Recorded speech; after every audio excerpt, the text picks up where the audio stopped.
Welcome, Wanderers. Today we're embarking on a really deep dive into some fascinating source material. It's a conversation that explores the incredible potential of the human mind. Yeah, and it really asks this huge question. What if we could actually, consciously start shaping our own lives? It's a powerful idea and grounded in science, apparently, not just wishful thinking. Exactly. We're going to unpack the mechanics discussed in this source, how we can change our thoughts, break those ingrained habits, shift our emotional states, all potentially leading to a whole new personal reality. It really does make you think, doesn't it, how much we operate on autopilot, just programmed. Mm. So this deep dive, it's for us, it's for anyone listening who's curious about unlocking that power within. We'll look at the science the source talks about behind that programming. And then crucially, the practical steps, sometimes challenging steps, definitely, for breaking free from the past and actually building the future we want. Our mission today is really to pull out the most impactful insights from this conversation, the real aha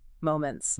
Right, kind of a shortcut to understanding these, let's face it, complex ideas about change, belief, and even consciousness. And that's what we try to do here on the Presence Podcast. We explore information that helps us become more present, more empowered, more capable of creating our lives, maybe. Yeah. If you find value in these explorations, hitting that like and subscribe button really does help us bring more of these deep dives to you and, our growing community. Definitely helps. So, as usual, one of us will guide us through the key points from the source, pulling out the surprising bits and examples. And the other will try to connect the dots, add some context, and explore this sort of the so what behind it all. Where should we start? Let's start where the source does with the fundamental challenge: habit. Ah, yes, habit. The source defines it pretty clearly: a redundant set of automatic, unconscious thoughts, behaviors, and emotions acquired through repetition. So basically something you've done so many times, your body just knows it, it runs itself. Exactly. And the neuroscience behind it is, well, it's pretty established now. That old saying, right? Nerve cells that fire together. Wire together. The more you repeat a thought, a choice, an action, feel that same emotion. Those pathways in the brain just get stronger, hardwired. The source actually puts a number on it, which is kind of startling. By age 35, something like 95% of who we are, 95%. is operating from that subconscious program. It's like it's running in the background. The source uses this image of a puppet master. The body's programmed, pulling the strings toward a predictable future based on the past. Right, because it's just running the same old code, expecting the same results. Now, the tricky part, and the source acknowledges this, is habits aren't all bad. We need them. Oh, totally. Driving, speaking, walking. Imagine thinking about every single step. You'd be exhausted. They free up our conscious mind. But here's the problem the source really digs into. What happens when those automatic patterns are negative? Right. The complaining, the blaming, the making excuses, feeling like a victim. You literally get good at whatever you practice. Even if it's something that makes you miserable, you can become totally unconscious of how often you're doing it. Which really brings up that first big question for all of us listening. What are those unconscious habits, thoughts, actions, feelings that maybe aren't serving you, that might be keeping you stuck? And if you want to move beyond them, that's where the source introduces its core model for change. And the idea sounds simple, but wow, it feels huge. To change is to break the habit of the old self. And consciously reinvent a new self.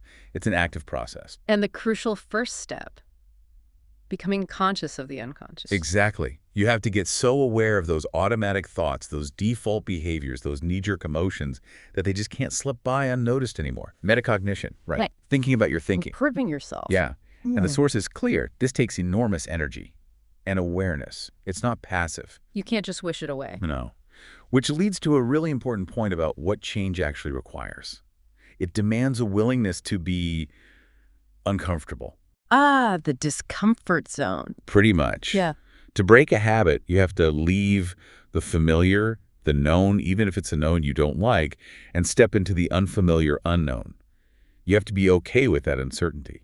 Now, there's this common belief, and the source touches on it, that some patterns are just too deep, especially things from early childhood, from trauma, Yeah. that they're kind of baked in permanently. Right. Like, this is just who I am. because of what happened. Yeah. And this is where the source offers some, honestly, breathtaking counter-evidence.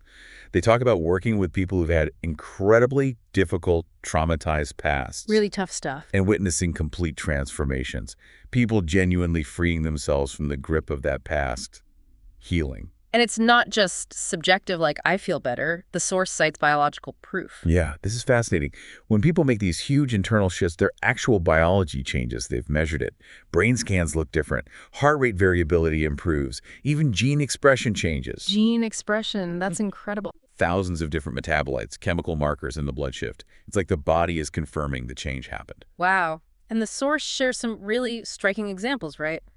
Almost hard to believe stories. They do. Stage 4 cancers disappearing, people healing from things like blindness, ALS, MS script. There's that story about the NFL player with MS getting out of his wheelchair. I remember hearing about that one. Parkinson's, spinal cord injuries, even someone apparently growing back a thyroid gland that had been surgically removed. Yeah, backed by medical reports, according to the source. These aren't presented as, like, one-off miracles, but as evidence. Evidence that we shouldn't put limits on what's possible for change. Exactly. Seeing others break through these seemingly impossible barriers, it expands what we all believe is possible. It's like the 4-minute mile analogy. Once someone does it. A door opens for everyone else. So, okay, how does this kind of profound change actually happen scientifically? The source frames knowledge as power, especially knowledge about yourself. And it calls science the contemporary language of mysticism. I like that. Science demystifying the mystical. It starts with learning, right? Right. Learning literally forges new connections in your brain, new synaptic pathways. They mentioned research showing just an hour of focused attention. Can double the connections. Wow. Yeah. But just learning isn't enough. You have to remember. Which means maintaining those connections. And that takes repetition, reviewing it, thinking about it, maybe teaching it. Your brain's default is actually to prune unused connections. Forgetting is easier than remembering. Okay, so let's trace the flow the source lays out from just getting information to actually living the change. Okay. It starts with the information, the science. That leads to learning. Which builds new circuits in the brain.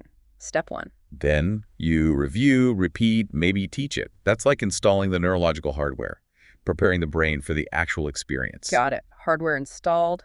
Then what? Then you need the new experience itself. This happens when you've got the right instruction, maybe the right setting, and your behavior finally matches your intention. You actually do the thing differently. Yes.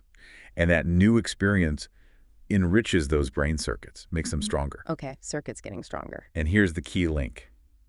That new experience creates chemicals, feelings, emotions. Wow. The feeling part. When you have a new positive experience, feeling grateful, feeling empowered, whatever it is, your body releases the chemicals that go with that feeling. And that is how your body learns chemically what your mind just understood intellectually. So the body catches up with the mind. You embody the truth of it. You embody it, literally. And that piano study they mentioned is such a great illustration. Right, the group that only mentally practice. Yeah. One group physically practiced piano scales, their brains changed. The other group just imagine practicing intensely for 5 days, never touched the piano. They grew the same amount of brain circuits related to playing as the group who physically practiced. That's incredible. So the brain doesn't really know the difference. If you're truly present in the mental rehearsal, it primes the pathways. It gets the body ready for the action. Which leads us to the big, big question. The one that trips so many of us up, probably many wanderers listening. If we know this stuff, why is it so hard to actually do it? Why the gap between knowing and doing? Yeah, this is a really crucial, maybe slightly uncomfortable insight from the source. It suggests that new information often struggles to get into our nervous system if it doesn't match our current emotional state. Meaning we tend to analyze our lives, our potential for change, through the lens of the past emotions, the very emotions created by the state we want to change. We're stuck filtering the solution through the problem's feeling. Pretty much. And here's the really radical idea. Yeah. The source proposes people can become chemically addicted to negative emotions. Addicted to feeling bad. To the chemicals of stress, yeah. Guilt, anger, frustration. Those stress hormones become the body's familiar state. Almost comfortable in a weird way. So when you try to feel different, your body craves the familiar hit. And people often use external things, food, shopping, TV, drama, to unconsciously regulate those uncomfortable withdrawal feelings when they try to shift away from the familiar negativity. Creating a cycle. Using problems or memories to justify staying addicted to the feeling. Exactly. And sometimes, the source notes, people even cling to a version of their past, maybe exaggerating the bad stuff they mention. Memory isn't even perfectly accurate. Maybe 50% is constructed. Just to give themselves an excuse not to change now. Right. The breakthrough, the real turning point, comes when you realize that negative emotion, that story you keep replaying, it's only hurting you. It's not affecting the past event or the other person anymore? Nope. Just you. And overcoming that emotion, letting it go, isn't just about feeling better. The source calls it wisdom. Wisdom. Okay. When you detach the intense emotional charge from the memory, the past essentially loses its power over you. The memory might be there, but it's information, not an emotional trigger pulling you back. So how do we apply this? How do we actually make that shift from feeling like a victim of the past to being a creator of the future? It starts, according to the source, with the internal change first. You shift your thoughts, your behaviors, your feelings, and that starts to ripple outwards, influencing your external reality. And a key part is being defined by a vision of the future, not a memory of the past. Yes, holding that clear intention, but, and this is so critical, you can't wait for the external proof to feel the feeling. You can't say, I'll feel abundant when the money shows up. Exactly. Or I'll feel love when I meet the right person. Mm-hmm. The source insists you have to elevate your state first. Combine that clear intention, that future vision, with an elevated emotion, gratitude, joy, love, awe before it happens. Feel it now. Feel it now. That's what makes the heart coherent, aligns the mind and body, and sends out a different electromagnetic signal, apparently. So it's more important to, as the source says, romance your future than your past. Beautifully put, yeah.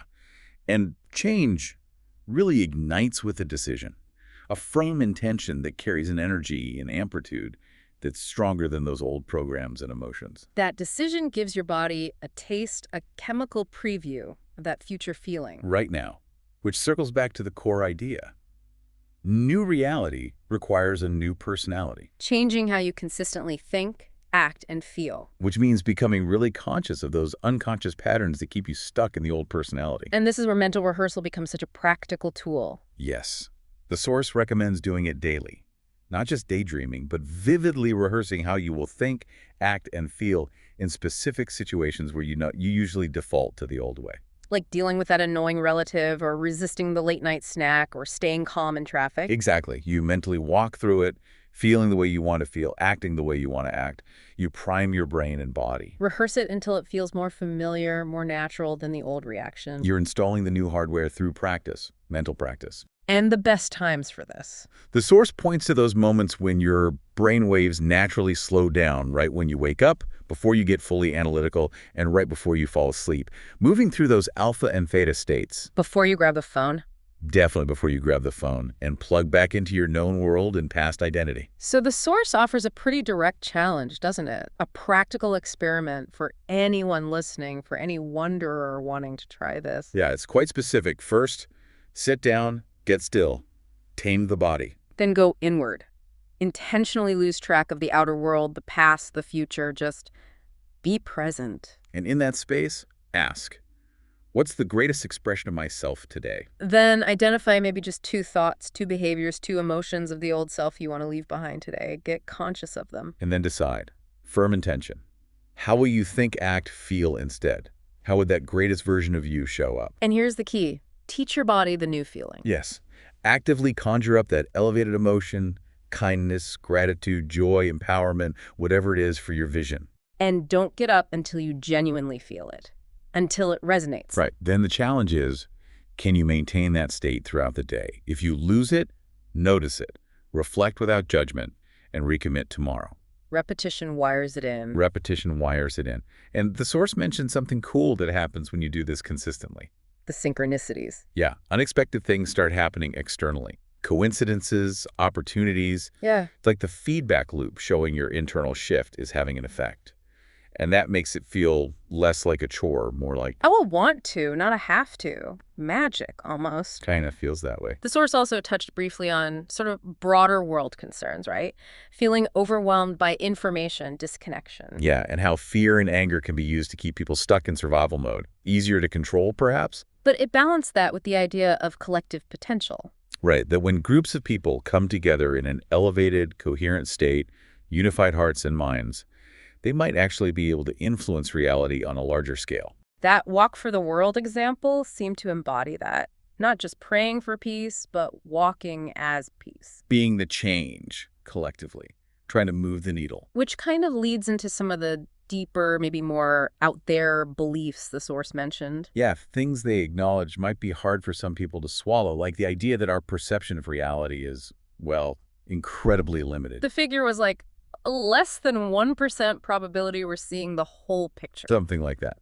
Our senses filter so much out, they might even deceive us about what's really there. Implying there are realities or dimensions beyond our normal space-time awareness. Potentials, information fields, things we can't usually perceive but might be able to tap into. And the source suggested we have latent systems in our brain, like the pineal gland, perhaps. That could act like antennas. Yeah. Transducing these other frequencies into understandable information or profound experiences. Mystical states. And interestingly, that the body can create its own versions of psychedelics. Yeah, that the nervous system can generate these compounds naturally, triggered by deep meditation or profound internal shifts, leading to similar kinds of expansive experiences or brain changes without any external substance. So the potential for these deeper connections is innate. It's within us.